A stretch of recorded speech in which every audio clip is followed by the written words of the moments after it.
Joget pargoy menjadi tren masa kini yang viral di TikTok. Hampir semua kalangan mengikuti tren ini, termasuk dengan ratusan siswa SD yang juga ikut goyang pargoy di sekolahnya. Momen itu terekam kamera dan viral di media sosial. Diunggah salah satunya akun Instagram @fakta.berita Rabu 12 Januari 2022.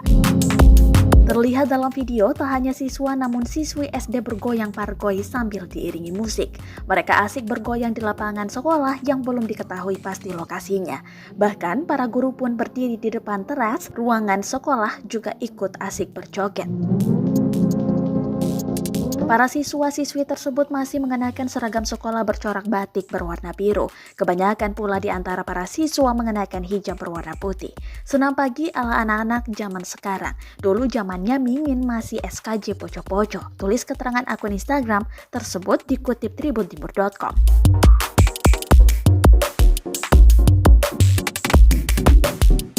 Warganet pun memberikan reaksi atas rekaman video tersebut dengan berbagai komentar.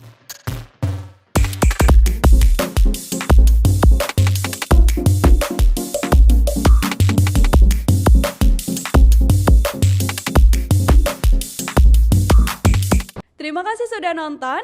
Jangan lupa like, subscribe, dan share ya.